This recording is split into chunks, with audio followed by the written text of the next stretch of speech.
Bonjour à toutes et à tous, bienvenue sur le plateau ATEP au cœur du salon Cyclo. J'ai pour m'accompagner Roland Mellet, dirigeant fondateur de la société 360 Smart Connect. Roland, vous allez nous parler de la traçabilité de la maintenance des installations d'assainissement non collectif. Tout à fait, tout à fait. Donc oui, bonjour, je suis Roland Mellet, j'ai fondé 360 Smart Connect avec mes associés il y a bientôt 10 ans maintenant et nous faisons de la traçabilité pour tout le monde de la construction. Le sujet aujourd'hui, c'est comment on va pouvoir tirer profit des obligations que l'on a, qui vont nous être imposées par la réglementation européenne pour améliorer la traçabilité, enfin grâce à la traçabilité, la maintenance des installations. Alors, déjà, pour commencer, pour placer un peu le cadre, je voudrais que ça soit à peu près clair pour tout le monde que la traçabilité, ça n'est pas un poids supplémentaire, ça n'est pas une couche supplémentaire de contraintes sur le millefeuille de tout ce qu'on doit faire quand on est une entreprise, mais c'est la fondation pour pouvoir gérer proprement son entreprise et pour pouvoir sortir des indicateurs de sa production.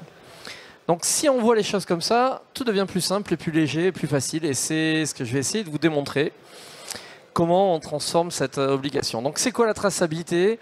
Il y a un référentiel normatif qui est l'ISO, l'ISO 22095, dans sa version de 2020. Qui définit que la traçabilité, c'est la capacité de retrouver des informations sur un produit, sur un objet, sur une action, de façon la plus précise possible. Et ça fait référence aussi à un système de traçabilité qui sous-entend déjà et qui pose le tableau en disant la traçabilité, ça n'est pas qu'un service, ça n'est pas qu'un autocollant, ça n'est pas qu'un code barre.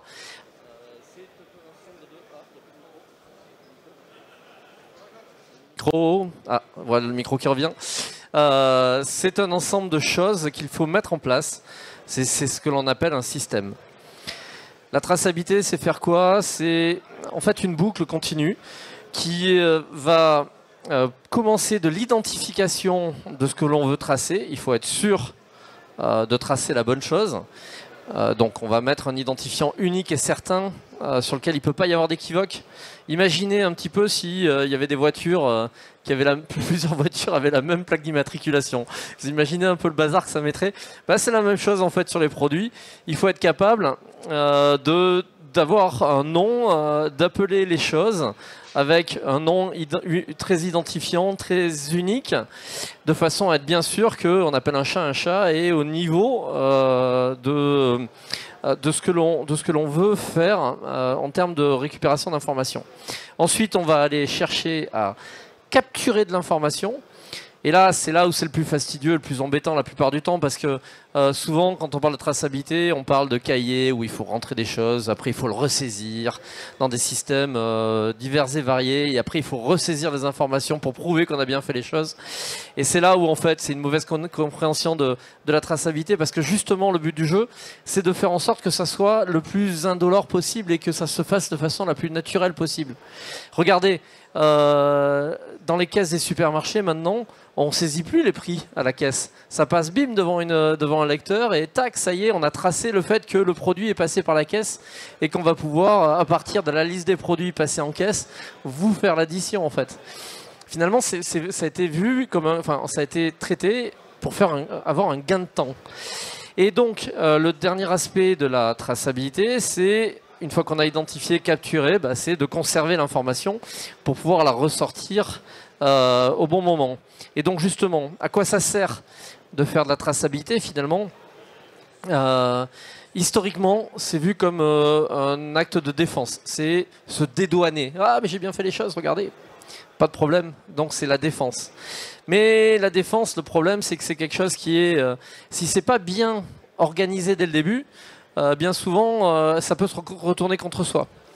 Donc il faut être très vigilant sur le fait de qu'est-ce qu'on capture comme information, comment on le traite, parce qu'il n'y a rien de pire qu'une traçabilité qui va donner accès à des informations qui vous desservent ou qui sont jugées comme non crédible, parce que là, vous allez vous décrédibiliser automatiquement envers les gens qui vous attaquent.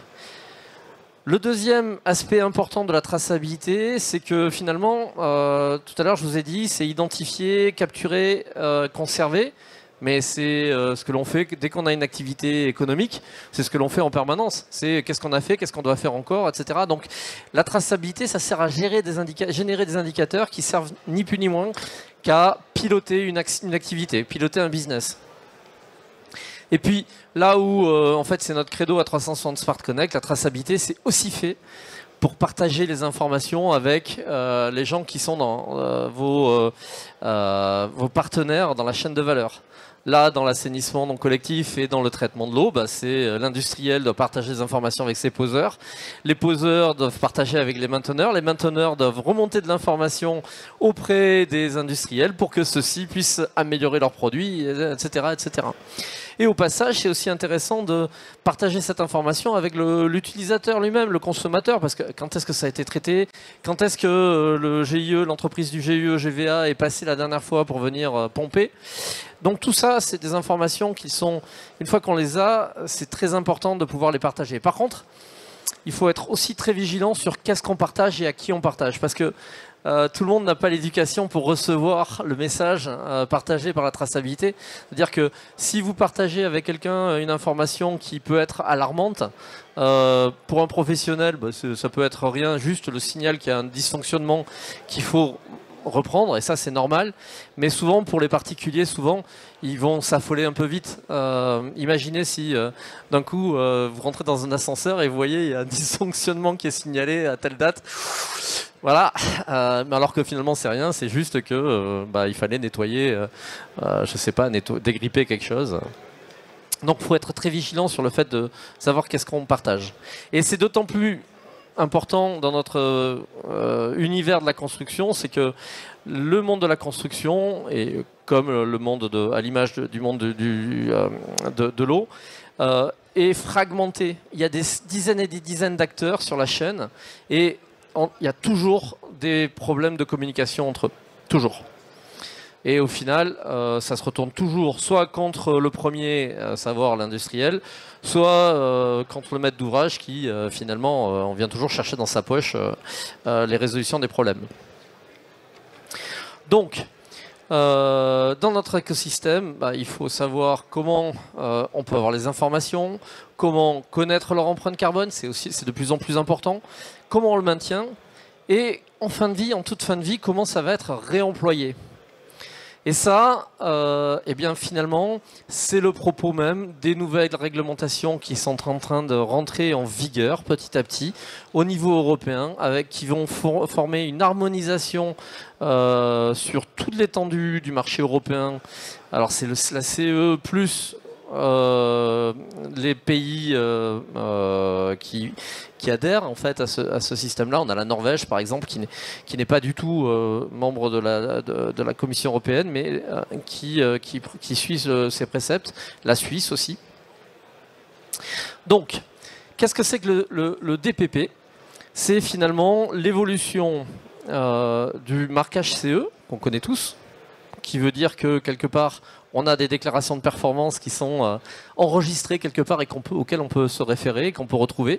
Mais c'est vrai que quand on est consommateur ou entrepreneur sur le terrain, on voit qu'il y a un marquage CE, mais est-ce qu'il y a déjà quelqu'un, en tout cas en France, qui a déjà été chercher le certificat lié au CE alors qu'il est en train de poser quelque chose? Ça n'existe pas, ça. Pourtant, il y a plein de renseignements utiles qui pourraient, la pose, comment ça se pose, comment ça s'entretient, qui il faut prévenir, comment on déclenche la garantie, la période de garantie. Et donc, tout ça, c'est des choses qui manquent, qui sont à disposition, qui sont quelque part, mais qui sont difficiles à relier au produit. Donc, l'enjeu du DPP, c'est de relier toutes ces informations au produit à travers un étiquetage particulier basé sur le principe des QR codes augmentés et en l'occurrence le QR code augmenté GS1. Alors d'où ça vient? Juste pour comprendre un peu le mécanisme, il y a actuellement au niveau de l'Europe Alors c'est vrai que c'est depuis la nouvelle, depuis les dernières élections, le climat a un peu changé, mais il y avait à la précédente mandature un axe très fort sur le paquet vert, ce qu'ils appelaient le Green Deal. Le Green Deal, c'est quoi? C'est dire qu'en 2050, l'Europe sera un continent neutre en carbone. Pour ça, on ne peut pas le faire du jour au lendemain, donc on a fixé un objectif qui s'appelle Fit for 55 en anglais. Je me souviens plus du terme français, mais c'est ajustement 55, je crois, un truc comme ça, qui définit que on va avoir une première étape en 2030 d'avoir gagné 55% de réduction d'empreinte carbone par rapport à 1990, qui est déjà un beau challenge. Pour ça, eh bien, en fait, on est passé sur un maelstrom de normalisation, de revue, d'alignement de toutes les réglementations, qui a fait que toute réglementation européenne maintenant doit prendre en compte cet aspect développement durable et cet objectif de neutralité carbone en 2050. Et c'est du boulot, hein. C'est vraiment du boulot. Et ça ne sera pas dans la douceur. Il va y avoir du grincement. Ça, je peux vous l'annoncer déjà. Et donc à droite, là, le schéma, et je peux vous le communiquer, mais il est public, hein, c'est l'ensemble de toutes les réglementations qui sont impactées. Nous, on va se concentrer sur deux, en fait. Le SPR, qui s'appelle l'Eco and Sustainability Product Regulation. C'est la réglementation produit durable, qui dit que tout produit mis en marché en Europe à partir de 2026-2027 doit être conçu dans une logique de durabilité. Et une logique de durabilité, c'est quoi? C'est déjà d'avoir son empreinte carbone maîtrisée, sa réparabilité bien maîtrisée, bien expliquée, et bien finalement un point super important, c'est qu'il soit aussi correctement documenté. Et qu'on puisse récupérer des informations, des datas, parce que c'est bien beau de se fixer un objectif de neutralité carbone, mais si on ne le mesure pas, moi je vais y arriver. Hein. Moi demain j'ai décidé de perdre du poids, mais je ne vais pas me peser. Donc ça sera à vous de juger si j'y arrive l'année prochaine au cyclo. Voilà. Non, trêve de plaisanterie, c'est super important de mesurer les choses pour pouvoir les améliorer. Donc, le SPR a créé quelque chose qui était dans les tuyaux depuis pas mal de temps, qui s'appelait le CE Smart Marking, qui s'appelle maintenant le DPP, Digital Product Passport, ou PNP en français, passeport numérique produit, qui va être une obligation de documenter tout produit mis en marché en Europe, à partir donc de fin 2026-2027, avec bien sûr une graduation, je vous le montrerai, qui va permettre de donner aux utilisateurs, que ce soit les industriels qui récupèrent des produits pour les intégrer dans leurs produits à eux, mais aussi des poseurs, des installateurs, enfin tous les corps de métier intermédiaires, jusqu'à l'utilisateur final, qui va pouvoir avoir une certaine transparence sur l'origine, l'entretien, la réparabilité de son produit. Et ça, c'est une opportunité, parce que c'est une opportunité pour nous de construire des indicateurs, de construire des chaînes de confiance, de construire des business tournés autour de l'entretien de ces produits. Et c'est vraiment intéressant. Par contre, il faut s'y intéresser maintenant, puisque 2026, c'est l'année prochaine, hein, donc ça sera fin 2026 qu'on aura tous les éléments.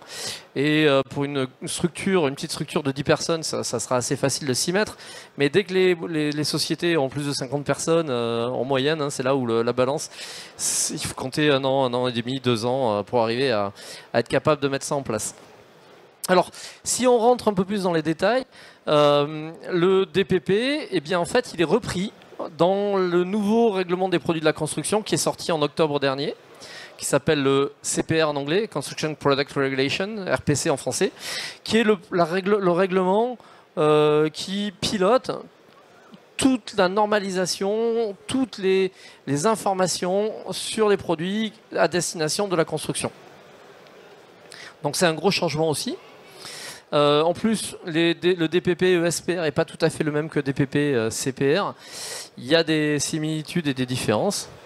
Donc, ça veut dire quoi? Ça veut dire qu'à un moment donné, il va falloir être capable de structurer les choses. Et donc c'est un travail que l'on fait avec GS1, qui est GS1, vous le connaissez tous, ça s'appelait GenCode avant. C'est ceux qui ont inventé le code barre, justement, qui permet de récupérer le prix au passage en caisse. Et derrière, pour ceux qui sont un peu plus professionnels, c'est ceux qui sont derrière les EDI et le standard EDIFAC notamment. Donc c'est une grosse maison bien sérieuse. En plus, c'est une association internationale.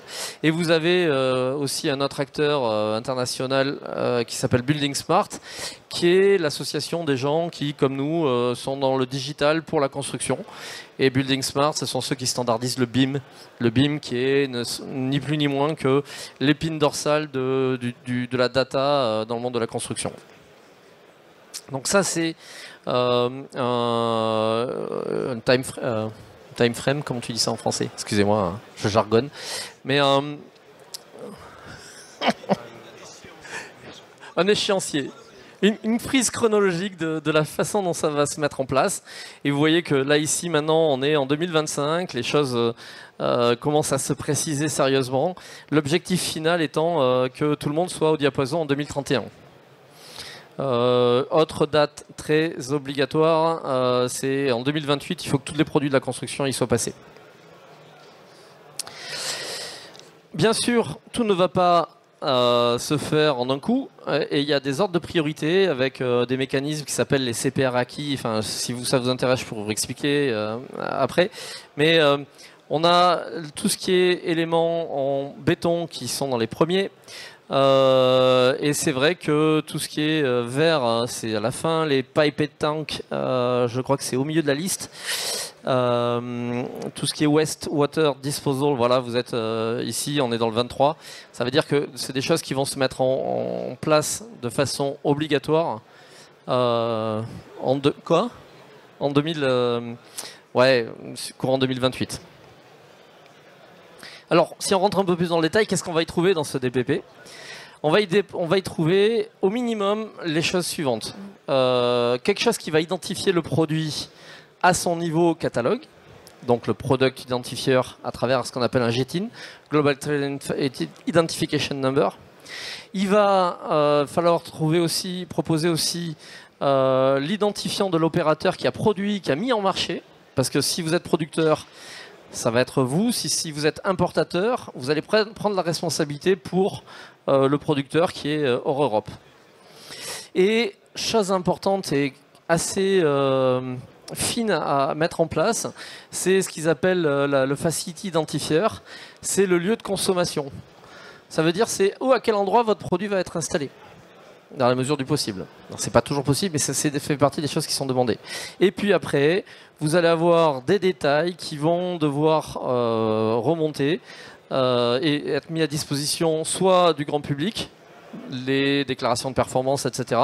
Soit, et là on n'a pas encore le détail, avec un accès réservé aux censeurs, à savoir à la douane, pour vérifier la conformité des produits, etc. Donc là, l'Europe est en train de s'acheter un gros système, en fait, d'obliger les industriels à créer pour lui un gros système qui va lui permettre de faciliter la vérification. Et je pense qu'il va y avoir, dans les premiers temps, quelques coups d'éclat des systèmes qui vont être bloqués dans les ports, etc. Parce qu'il n'y aura pas toute la documentation. Donc ça c'est les certitudes. Après on a plein d'infos qui sont en train d'être discutées actuellement au niveau du CEN, du Comité européen de normalisation, au CEN où je suis expert d'ailleurs. Donc c'est super intense comme travail, mais ça bouge et il y a de l'actualité en permanence. Et donc l'objectif de cette traça qui va être mis en place, ça va vraiment être de faciliter la circulation de l'information entre chacun des acteurs. Ça, on en est certain. Alors, un exemple de ce qu'on a fait pour un industriel qui a pris un peu d'avance là-dedans, c'est l'entreprise Ricutech, qui est membre de la TEP. C'est des gens qui ont commencé à identifier les produits à la sortie de l'usine. Et ça leur permet quoi? Ça leur permet finalement de se raccorder avec leurs utilisateurs finaux.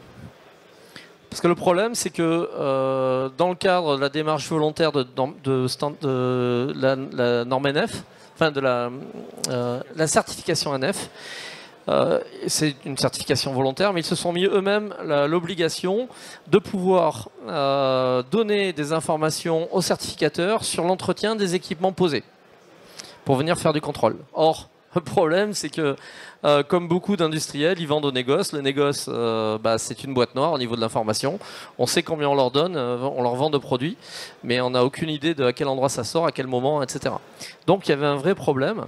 Et c'est ce qu'on a résolu grâce à ce QR code. Si vous voulez, d'ailleurs, vous pouvez le scanner. Vous verrez, ça fonctionne, c'est live.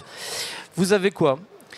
Sur le produit, en fait, vous avez des informations du produit, une espèce de GMO local au produit, et vous avez la possibilité de faire remonter des feedbacks utilisateurs. Ce qui veut dire que quand l'installation, l'ANC, est installée, l'installateur, donc le terrassier, notamment, n'a qu'à flasher ce QR code et va recevoir tout ce qu'il faut pour faire son certificat de pose. Et en retour, Rikutech va être informé de quoi de la date à laquelle ça a été posé, et on va récupérer la position géographique, enfin le point GPS.